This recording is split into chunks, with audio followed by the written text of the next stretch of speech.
सुरुवातीलाच मित्रांनो, महाराष्ट्र राज्याच्या राजकारणातून सगळ्यात मोठी बातमी. राज्याच्या राजकारणात आणखी भले मोठे भूकंप होण्यास सुरुवात. शिंदे गटाला आणि अजित पवारांच्या राष्ट्रवादीला मोठं खिंडार. मातब्बर नेते ठाकरेंच्या शिवसेनेत 8 बड्या नेत्यांची पुन्हा घरवापसी. राज्याच्या राजकारणात पुन्हा एकदा मोठी खळबळ उडवून देणारी घडामोड घडली. सत्तेच्या समीकरणामध्ये बदल घडवणाऱ्या या घटनेमुळे राजकीय वर्तुळामध्ये चर्चांना उधाण आलं आहे. उपमुख्यमंत्री एकनाथ शिंदे यांच्या गटाला मोठे खिंडार, तर अजित पवार यांच्या राष्ट्रवादी काँग्रेस पार्टीतून बडे मोठे नेते थेट उद्धव ठाकरे यांच्या शिवसेनेकडे. मित्रांनो, 8 बड्या नेत्यांनी उद्धव ठाकरे यांची साथ पकडण्याचा निर्णय घेतला असून रामरक्षा आंदोलन इम्पॅक्ट म्हणून या प्रवेशाची सध्या देशभरामध्ये राज्यभरामध्ये चर्चा सुरू झाली आहे.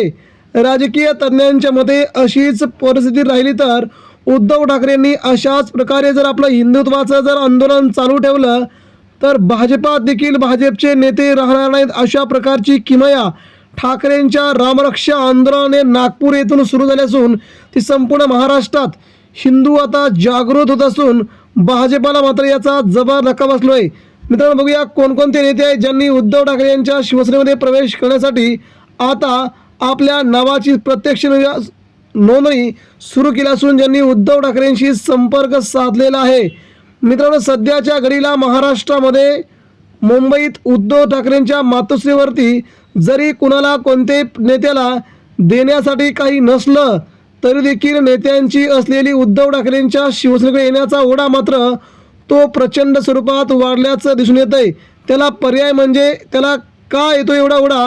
कारण एकच की सध्या उद्धव ठाकरे यांच्या शिवसेनेमध्ये असलेलं रामरक्षा आंदोलन. मित्रांनो, मुंबईतून सगळ्यात मोठी संघटना असणारी माध्यमिक शिक्षक संघटना, या संघटनेचे अध्यक्ष आणि त्यांच्या जवळजवळ 5000 कार्यकर्त्यांनी शिक्षकांनी थेट आता उद्धव ठाकरे यांची भेट घेतली असून त्यांनी ठाकरेंच्या शिवसेनेमध्ये प्रवेश करण्याचा निर्णय घेतला आहे. ते कुणी कुणी केलाय प्रवेश ते देखील आपण जाणून घेऊया.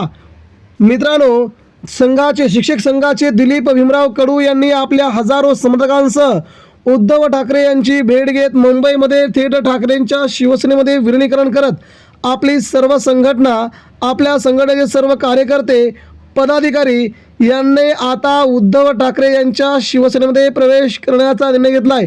सध्या जे राज्यात चाललंय ते राज्यात बघवत नाही, ते आम्हाला डोळ्याने बघवत नाही असं म्हणत या सर्वांनी ठाकरेंच्या शिवसेनेची वाट धरण्याचं त्यांनी म्हटलंय.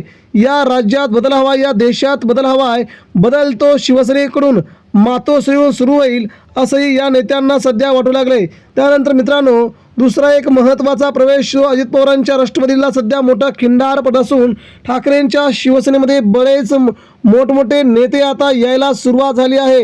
अजित पवारांच्या राष्ट्रवादीमध्ये सध्या चालू असलेलं विलीनीकरण आणि या विलीनीकरणाच्या चर्चामुळे सध्या नेत्यांमध्ये खूप मोठा बेबनाव सुरू असून त्यांचे नेते असणारे हनुमंत भापकर यांनी आता आपला मोर्चा उद्धव ठाकरे यांच्या दिशेनं वळवला आहे.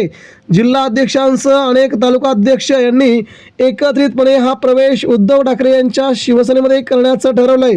भापकर हे राष्ट्रवादीचे सगळ्यात जुने जिल्हा प्रमुख नेते असल्याचं सध्या बोललं जाते. मात्र अजित पवारांच्या जाण्याच्या नंतर राष्ट्रवादी काँग्रेस किळकिळी झाली असून कोण कोणाचं ऐकत नाही असं म्हणत त्यांनी उद्धव ठाकरे यांच्या शिवसेनेमध्ये येण्याचा प्लॅन आखला आणि हा प्लॅन अखेर यशस्वी झाल्याचं चित्र निर्माण झालंय. मित्रांनो, शिवसेना उद्धव बाळासाहेब ठाकरे पक्षाने हे सर्व नेत्यांना आपल्या शिवसेनेत प्रवेश दिलाय. दुसरी महत्त्वाची बातमी म्हणजे मित्रांनो, सगळ्यात मोठी अपडेट विदर्भातून. विदर्भाचे अभिनेते म्हणून ओळखले जाणारे किशोर बळी यांनी देखील आता उद्धव ठाकरे यांच्या शिवसेनेमध्ये प्रवेश करण्याचा निर्णय घेतला आहे. विदर्भात आपल्या वेगवेगळ्या चित्रपटातून, वेगवेगळ्या सिरियल्समधून सध्या सर्वसामान्यांना आकर्षित करणारं बळी हे नेतृत्व यांनी देखील आता उद्धव ठाकरेंच्या नेतृत्वात आगामी काळामध्ये शिवसेनेत काम करणार असल्याची सध्या त्यांनी बातमी दिली. मित्रांनो, शिवसेने उद्धव ठाकरे यांचे 6 बंडखोर खासदार फुटल्याच्या नंतर हे प्रवेश होत आहेत. ही विशेष बातमी आहे, याच्याकडे गांभीर्याने बघणं गरजेचं आहे. ठाकरेंची शिवसेना एवढ्या मोठ्या प्रमाणात फुटली असताना नेत्यांचा ओढा मात्र उद्धव ठाकरेंच्या दिशेनं का येतोय हे विचार करायला लावणारी सगळ्यात मोठी गोष्ट आहे. कारण की मित्रांनो, सगळं संपलं असताना, काही द्यायला सत्ता नसताना, स्वतःकडे काही नसताना मात्र उद्धव ठाकरेंच्या शिवसेनेकडे हे प्रवेश का होत आहेत, ही गोष्ट सगळ्यात मोठी वाखाणण्याजोगी आहे आणि उद्धव ठाकरेंचं नेतृत्व खूप पुढे जाऊन मोठं होऊ शकतं हे सांगणारे आहे. त्यानंतर मित्रांनो, आगामी काळामध्ये भारतीय जनता पार्टी आणि एकनाथ शिंदे यांच्यामध्येच पक्ष प्रवेशासाठी अतिशय मोठ्या प्रमाणात वितृष्ट निर्माण होऊन काही नेते पक्ष सोडण्याच्या तयारीत असल्याची देखील महत्त्वाची अपडेट येते. आगामी काळात काय घडतं ते आपण बघूयाच. धन्यवाद.